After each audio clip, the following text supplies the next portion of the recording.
I am proud to be a woman and a feminist.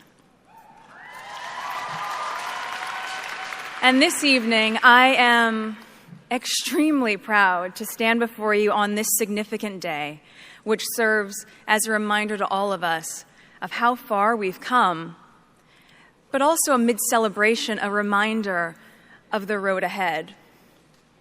I want to tell you a story that'll sort of give context to my being here and my work with UN Women. When I was just 11 years old, I unknowingly and somehow accidentally became a female advocate.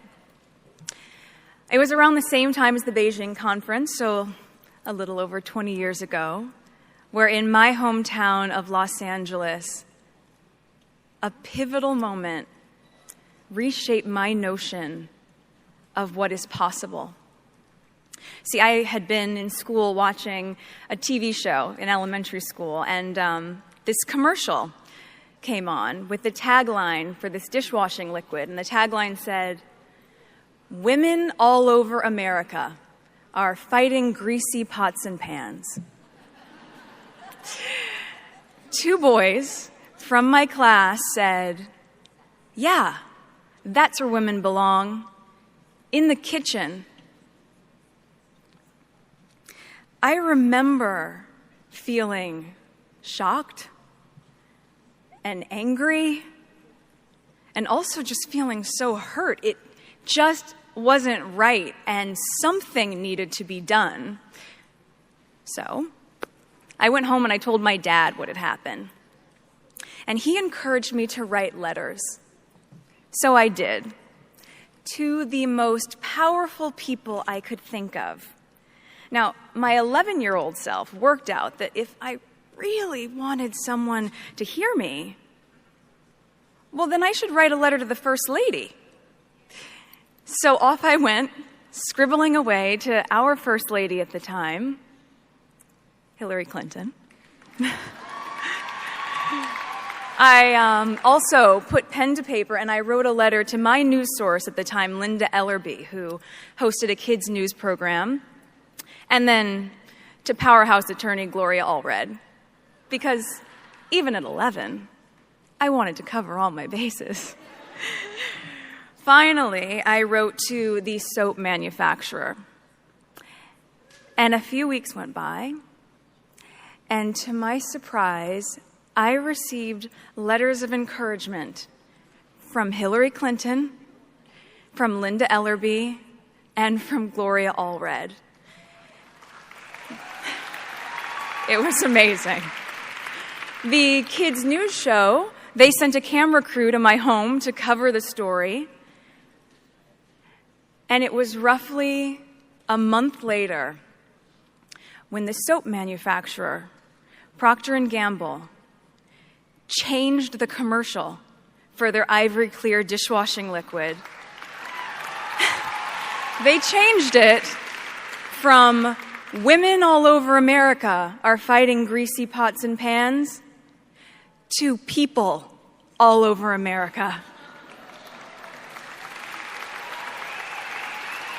It was at that moment that I realized the magnitude of my actions. At the age of 11, I had created my small level of impact by standing up for equality. Now, equality means that President Paul Kagame of Rwanda, whose country I recently visited as part of my learning mission with UN Women, it means that he is equal to the little girl at the Gihembe refugee camp who is dreaming about being president one day. Equality means that UN Secretary General Ban Ki-moon is equal to the young intern at the UN who is dreaming about shaking his hand. It means that a wife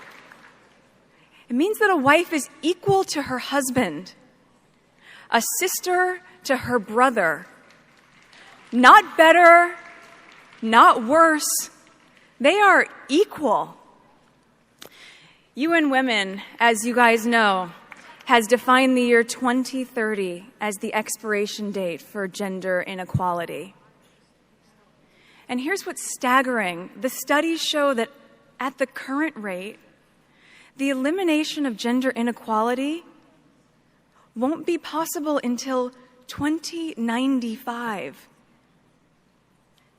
That's another 80 years from now. And when it comes to women's political participation and leadership, the percentage of female parliamentarians globally has only increased by 11% since 1995. 11%? In 20 years?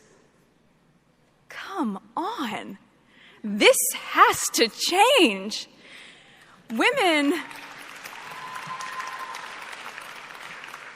make up more than half of the world's population and potential.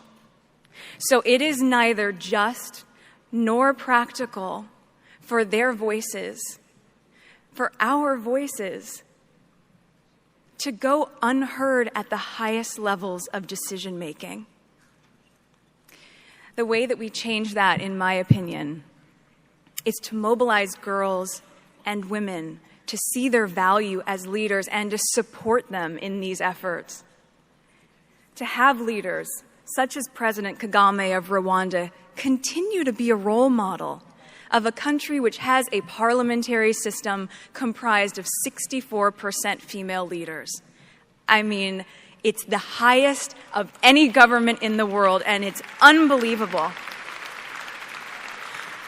We need more men like that, just as we need more men like my father, who championed my 11-year-old self to stand up for what is right. In doing this, we remind girls that their small voices are in fact not small at all, and that they can affect change.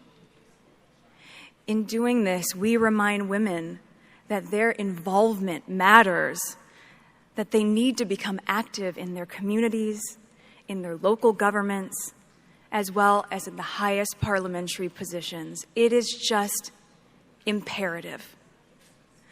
Women need a seat at the table. They need an invitation to be seated there. And in some cases, where this isn't available, well, then you know what?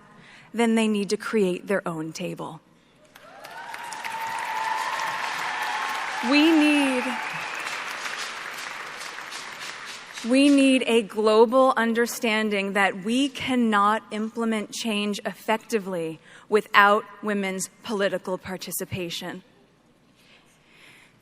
It is said that girls with dreams become women with vision. May we empower each other to carry out such vision, because it isn't enough to simply talk about equality. One must believe in it, and it isn't enough to simply believe in it. One must work at it. Let us work at it together, starting now. Thank you so much.